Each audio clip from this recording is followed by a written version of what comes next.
હવે તો આપણે એસાઇનમેન્ટના પ્રશ્નને ફરીથી તૈયાર કરવો પડશે, કારણ કે ઘણા વિદ્યાર્થીઓ હજી કન્ફ્યુઝ છે.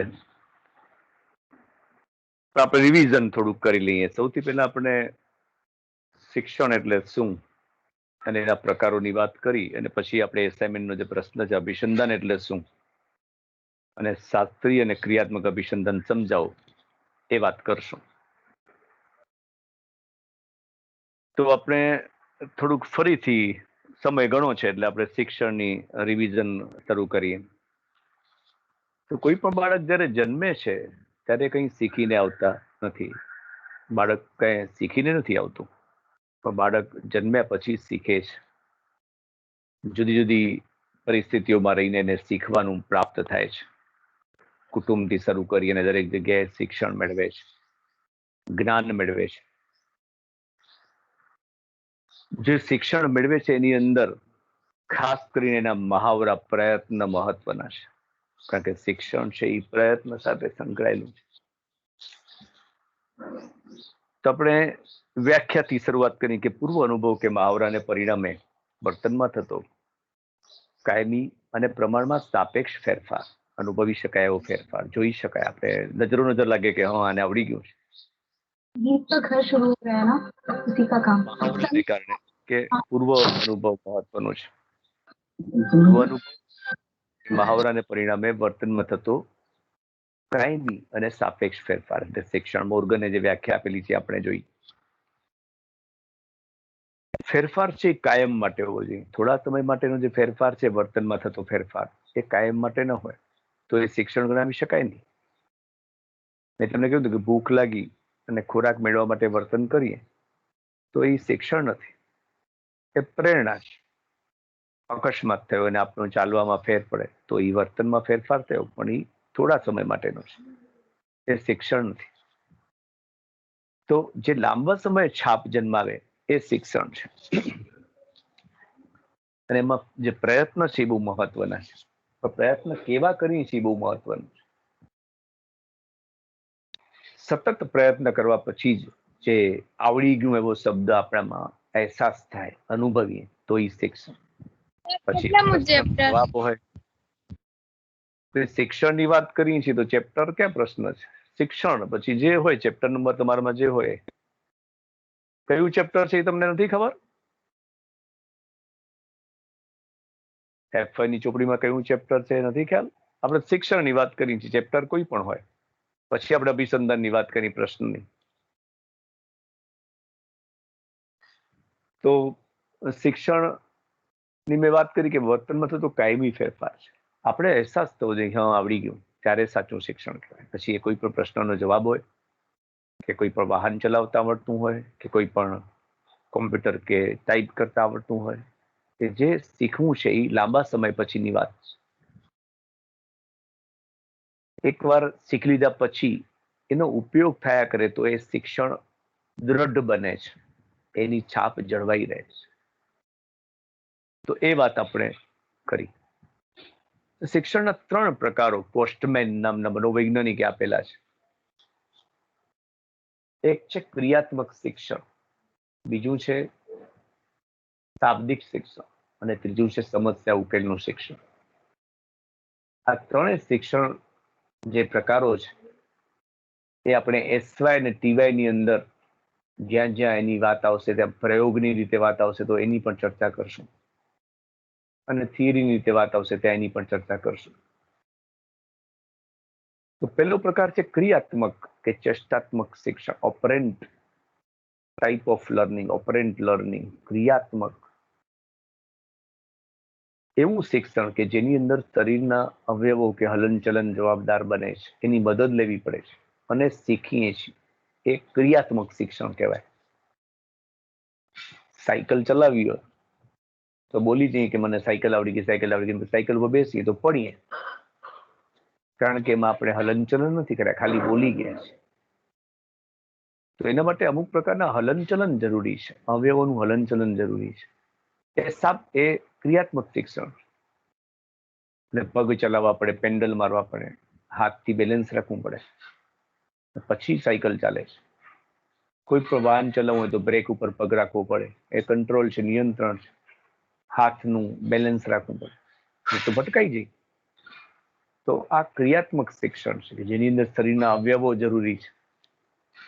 તરતા શીખવું છે તો તરતા શીખવા માટે હાથ પગ હલાવવા પડે છે, શરીરનું બેલેન્સ કરવું પડે છે સ્વિમિંગમાં. તો એ ક્રિયાત્મક શિક્ષણ. એમને બેઠે બેઠે બોલી જઈએ કે મને તરતા આવડી ગયું અને પછી કૂદકો મારી તો ન આવડે. એના માટે ક્રિયાઓ કરવી જરૂરી બને છે. તો જે શિક્ષણમાં ક્રિયાઓ અમુક પ્રકારની જરૂરી છે એ ક્રિયાત્મક. બીજો પ્રકાર છે શાબ્દિક શિક્ષણ, વર્બલ લર્નિંગ જેને કહેવાય છે, કે જે શિક્ષણની અંદર શબ્દો, વાક્યો, વિધાનો, સેન્ટેન્સ, વાક્યો, વિધાનો, શબ્દો, સંજ્ઞા, આંકડાઓ શીખવા માટે મહત્વનો ભાગ ભજવે છે. એ સામગ્રી વધારે મહત્વની છે. એ શાબ્દિક શિક્ષણ છે, વર્બલ લર્નિંગ. એટલે જ આપણે ઘણી બધી બાબતો આપણે શબ્દો દ્વારા શીખીએ છીએ, આંકડા દ્વારા શીખીએ છીએ, કે જેમાં એનો ઉપયોગ થાય. ત્રીજો જે પ્રકાર છે એ છે સમસ્યા ઉકેલ, પ્રોબ્લેમ સોલ્વિંગ. આપણા જીવનની અંદર જે સમસ્યાઓ આવે છે, મૂંઝવણ આવે છે, મુશ્કેલીઓ આવે છે, એમાંથી કેમ બહાર નીકળવું, એના માટેનો ઉકેલ માટે પ્રયત્ન કરવા પડે છે. બેઠે બેઠે કાંઈ ન થાય, પ્રયત્ન કરીએ એટલે ઓટોમેટિક ઉકેલાઈ જાય છે. એટલે સમસ્યા ઉકેલ, પ્રોબ્લેમ સોલ્વિંગ નું શિક્ષણ. હવે વાત આવે છે મૂળ એસાઇનમેન્ટ નો પ્રશ્ન કે જે આપણે લખવાનો છે. અને એ પ્રશ્ન છે અભિસંધાન એટલે શું, અને શાસ્ત્રીય અને ક્રિયાત્મક અભિસંધાન સમજાવો. તો હવે એસાઇનમેન્ટના પ્રશ્નની શરૂઆત આપણે કરીએ છીએ. તો શિક્ષણની જુદી જુદી પદ્ધતિઓ આવેલી છે. શિક્ષણની ઘણી બધી પદ્ધતિઓ છે. એમાંની સૌથી પ્રથમ પદ્ધતિ આપણે લીધી છે અભિસંધાન, કન્ડિશનિંગ જેને કહેવાય છે, મેથડ ઓફ કન્ડિશનિંગ, અભિસંધાન પદ્ધતિ. તો અભિસંધાન એટલે શું? તો અહીંથી વાત શરૂ થાય છે. અભિસંધાન એટલે સાહચર્ય કે જોડાણ, પણ શેના વચ્ચેનું? તો એક ઉદ્દીપકનું બીજા ઉદ્દીપક, સ્ટિમ્યુલસ જેને કહેવાય કે પ્રતિક્રિયા જન્માવનારું પરિબળ, અમુક પ્રકારની પ્રતિક્રિયા ઉત્પન્ન કરનારું પરિબળ, સ્ટિમ્યુલસ કહેવાય છે. તો એક ઉદ્દીપકનું બીજા ઉદ્દીપક સાથેનું કે એક ઉદ્દીપકનું પ્રતિક્રિયા સાથેનું જોડાણ કે સાહચર્ય એટલે અભિસંધાન. ઉદ્દીપકનું ઉદ્દીપક સાથેનું, ઉદ્દીપકનું પ્રતિક્રિયા સાથેનું જોડાણ કે સાહચર્ય એટલે અભિસંધાન. અને આ અભિસંધાન અંગેનો સર્વપ્રથમ પ્રયોગ કરનાર મનોવૈજ્ઞાનિક છે, જે રશિયન શરીરશાસ્ત્રી હતા. એ મનોવૈજ્ઞાનિક છે પાવલોવ. તો પાવલોવ નામના મનોવૈજ્ઞાનિકે સર્વપ્રથમ અભિસંધાનને લગતું, શિક્ષણને લગતું રજૂઆત કરી, પ્રયોગ કર્યો, અભિસંધાનને લગતો પ્રયોગ કર્યો. એટલે આ અભિસંધાનને શાસ્ત્રીય અભિસંધાન તરીકે ઓળખાય છે, ક્લાસિકલ કન્ડિશનિંગ. એટલે હવે વાત આવશે શાસ્ત્રીય અભિસંધાનની, ક્લાસિકલ કન્ડિશનિંગ. તો પાવલોએ જે શાસ્ત્રીય અભિસંધાનને લગતો જે પ્રયોગ કર્યો છે, એના માટે એને નોબેલ પારિતોષિક એવોર્ડ પણ મળેલો ઈસવીસન 1905માં. અને એ જે પ્રયોગ કરેલો છે, પ્રયોગ એટલે નિયંત્રિત પરિસ્થિતિમાં કરવામાં આવતું નિરીક્ષણ, આપણે ખબર છે. તો એ પ્રયોગ કર્યો છે એ એમણે કૂતરા ઉપર કર્યો છે. કે મનોવિજ્ઞાન એ માનવી અને પ્રાણીના વર્તનનો અભ્યાસ કરતું વિજ્ઞાન છે. કેટલાક પ્રયોગો છે એ માનવી ઉપર થઈ શકે છે, પ્રાણી ઉપર શક્ય નથી. કેટલાક પ્રયોગો પ્રાણીઓ પર થઈ શકે છે, માનવી ઉપર શક્ય નથી. તો અહીંયા જે પ્રયોગ કરવામાં આવે છે એ કૂતરા ઉપરનો પ્રયોગ પાવલોવનો જાણીતો છે. હવે પાવલોવનો મુખ્ય હેતુ શું છે? પાવલોવનો મુખ્ય હેતુ કૂતરાના મોઢામાંથી, બેટા તમારા માઇક ઓફ રાખજો પ્લીઝ. પાવલોવનો મુખ્ય હેતુ છે કૂતરાના મોઢામાંથી લાળ રસ ઝરવાની ક્રિયાનું અભિસંધાન કઈ રીતે સ્થપાય છે એ જાણવાનો છે. કે કૂતરાના મોઢામાંથી લાળ રસ ઝરવાનું જે ક્રિયા છે એનું અભિસંધાન કઈ રીતે સ્થપાય છે બીજા ઉદ્દીપક સાથે, એ જાણવાનો હેતુ છે. કોઈ પણ હેતુ વગર પ્રયોગ શક્ય નથી. આમાં હેતુ એ છે, હવે જ્યારે પ્રયોગ કરવામાં આવે ત્યારે એના પહેલાની જે વ્યવસ્થા છે એ વાત કરી શકાય. અહીંયા મૂળ વાત છે શાસ્ત્રીય અભિસંધાનની સાથે સંકળાયેલી પ્રતિક્ષિપ્ત પ્રતિક્રિયાની. પ્રતિક્ષિપ્ત પ્રતિક્રિયા એટલે પોતાની મેળે ઉત્પન્ન થતી માનવી કે પ્રાણીમાં પ્રતિક્રિયાઓ, સ્વયંભૂ રીતે ઉત્પન્ન થતી પ્રક્રિયાઓ કે જેનું કોઈ સાથે જોડાણ નથી, જે શીખેલું નથી, પોતાની મેળે આપોઆપ જે પ્રતિક્રિયા ઉદ્ભવે છે. આપણે રસ્તામાં ખુલ્લે પગે જતા હોય કે ચંપલ પહેરીને જતા હોય ને કોઈ અણીદાર વસ્તુ, કાંટો કે કઈ આપણા કાચ કે એવું પગમાં લાગે, ખુલ્લે પગે જતા હોય તો તરત લાગે, અને ચંપલ પહેરીને જતા હોય તો જરાક ઓછું પણ લાગે તો આપણે સીધો આપણો પગ ઊંચો લઈ લઈએ છીએ. તો આ પ્રતિક્ષિપ્ત પ્રતિક્રિયા છે. એ શીખવી પડતી નથી, એ પોતાની મેળે થાય છે. કારણ કે આપણે વસ્તુ લાગે છે એટલે એની સીધી અસર આપણે ખબર પડે છે, તરત પગ ઊંચો લઈ લઈએ છીએ. આપણે લાગવા નથી દેતા, ભલે લાગે. આપણે આપણા ઘરમાં ભાવતી વાનગીઓ બને તો આપણા મોઢામાં પાણી આવે, એ સ્વાભાવિક છે. એમાં નગરપાલિકાના પાણીની રાહ નથી જોવાતી, ઓટોમેટિક પાણી આવે છે. શા માટે? કે એ પ્રતિક્ષિપ્ત પ્રતિક્રિયા, શીખવી પડતી નથી. ઘણાને ભજીયા ભાવે, ઘણાને લાડુ ભાવે, ઘણાને પીઝા ભાવે, ઘણાને ઘૂઘરા ભાવે, ઘણાને બીજું કઈ ભાવે. તો એ પ્રતિક્ષિપ્ત પ્રતિક્રિયા. તો જે પ્રતિક્રિયા પોતાની મેળે ઉત્પન્ન થાય છે એ પ્રતિક્ષિપ્ત પ્રતિક્રિયાની વાતના આધારે આખો આ પ્રયોગ સમજાવેલો છે. કોઈ પણ પ્રાણી છે એને ખોરાક આપવામાં આવે તો એના મોઢામાંથી લાળ ઝરવાની પ્રતિક્રિયા થાય, સ્વાભાવિક છે.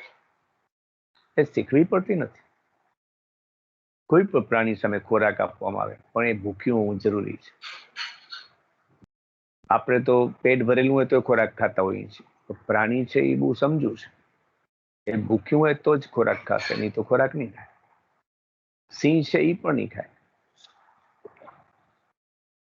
તો પ્રયોગનો હેતુ જ છે કે અભિસંધાન સ્થપાય છે એ જાણવા માટે, લાળ ઝરવાની ક્રિયાનું અભિસંધાન કોના સાથે સ્થપાય છે એ જાણવા માટે.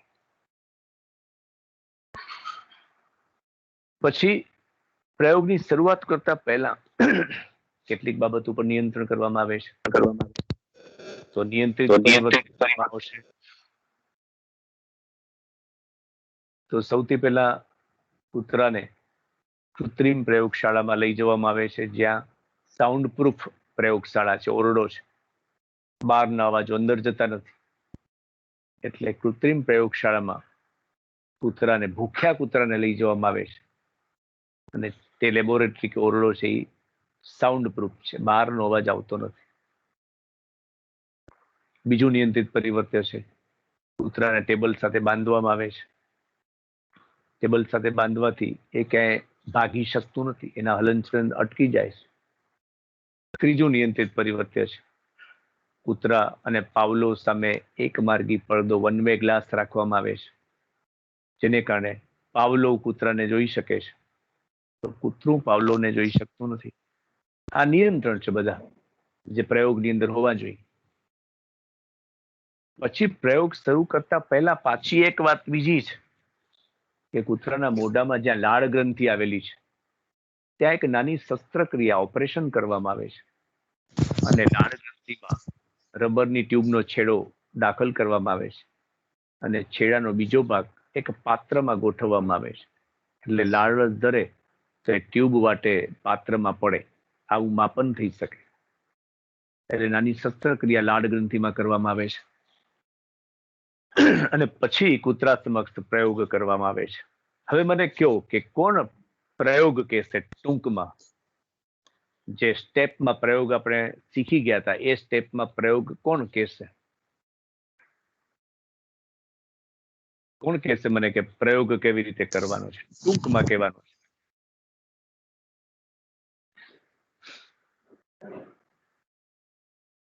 કોણ કહેશે પ્રયોગ?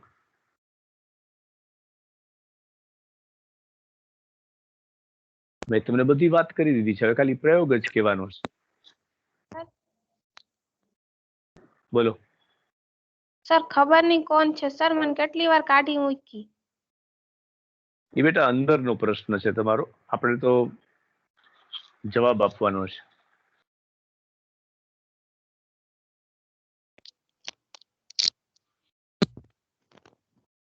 અચ્છા, કોઈ કહેશે નહીં પ્રયોગ વિશે? આટલા બધા જોડાયેલા છે તો.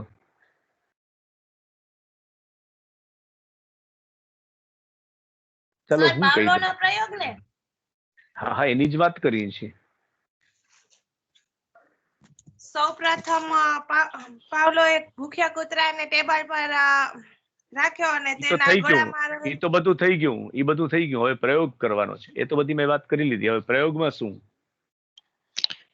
સર હું કહું? બોલો. હા સર, પેલા ઈ જ્યારે ઈ જે કૂતરાને ટેબલ ઉપર રાખે છે ને ત્યારે એની માટે સૌથી પહેલા એક બેલ વગાડે છે, જેનાથી કૂતરાને ખબર પડતી હોય છે કે ઈ વાગે ને તો મને ખાવાનું મળે છે. તો ઈ થોડાક દિવસ એવી રીતે કરે છે, પણ પછી છે ને એક દિવસ આટલી ઈ જેવી બેલ વાગે ને એવું ખાવાનું આવે અને કૂતરો લાળ ટપકવાનું શરૂ કરે. ઈ એવી રીતે એનું એક બાઉલ હતું, એમાં ઈ એની જે સલાઈવા હતી ભેગી કરતો હતો. અને પછી એને એક દિવસ છે ને બેલ વગાડી પણ છે ને એને ખાવાનું ન દીધું. તો કૂતરો જે હતો એની મેળે સલાઈવા છોડવાની સ્ટાર્ટ કરી, અને એના પછીથી એને જે સલાઈવા હતી ને ઈ એનું ઓલું શું કહેવાય, સ્ટિમ્યુલસ બની ગયું કે આનાથી જ મને આ બેલ વાગતી હતી તો મને ખાવાનું મળતું હતું. એ રીતે. બરોબર. આમ આખો પ્રયોગ તમે કીધો, પણ એનું જે પહેલું સ્ટેપ છે એ તમે ભૂલી ગયા. સૌથી પહેલું સ્ટેપ તો એ છે કે કૂતરું છે એના સામે ખોરાક રજૂ કરવામાં આવે છે. ખોરાક રજૂ કરવામાં આવે છે એ પહેલું સ્ટેપ છે. કારણ કે બેલ કે સલાઈવા જે તમે લાળની વાત કરો છો કે ગંઠરીની વાત કરો છો એ પછીના સ્ટેપમાં આવશે. પહેલા સ્ટેપમાં તો સ્વાભાવિક પ્રતિક્રિયા થાય છે. એટલે કે કૂતરા સામે ખોરાક મૂકવામાં આવે છે એટલે કૂતરાના મોઢામાંથી લાળ, જે સલાઈવા તમે કહો છો, એ ઝરે છે. એટલે સ્વાભાવિક ઉદ્દીપક અને સ્વાભાવિક પ્રતિક્રિયા થાય છે. મેં તમને વાત કરી કે આપણી સામે વાનગી કોઈ પણ હોય ને આપણા મોઢામાં પાણી આવે, એ સ્વાભાવિક પ્રતિક્રિયા છે. એમાં કોઈ જોડાણ નથી. અહીંયા પણ એવું છે કે કૂતરા સમક્ષ જ્યારે ખોરાક રજૂ કરવામાં આવે છે ત્યારે લાળ છે એ બાઉલની અંદર ઝરે છે એવું માપન થાય છે, દેખાય છે. પછી સેકન્ડ સ્ટેપ છે એમાં બેલ વગાડવામાં આવે છે. ખાલી બેલ વગાડવામાં આવે છે, પણ કૂતરાના મોઢામાંથી કોઈ પ્રતિક્રિયા થતી નથી. થર્ડ સ્ટેપ છે કે બેલની સાથે ખોરાક રજૂ કરવામાં આવે છે.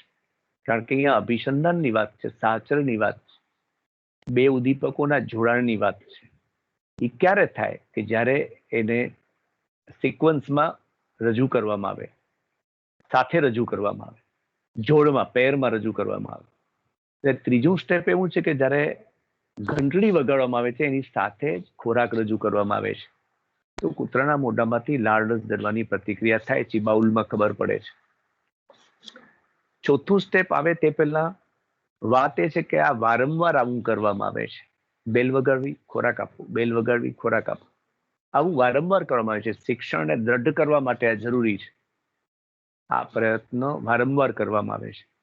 અને એને કારણે ચોથું સ્ટેપ કે માત્ર બેલ વગાડવામાં આવે છે પણ ખોરાક આપવામાં આવતો નથી, છતાં પણ કૂતરાના મોઢામાંથી લાળરસ ઝરવાની પ્રતિક્રિયા થાય છે. એનું કારણ બેલ વાગવાથી એને અભિસંધાન થઈ જાય છે કે હવે ખોરાક રજૂ થશે, એટલે સીધું એ લાળ ઝરે છે, પણ ખોરાક રજૂ કરવામાં આવતો નથી.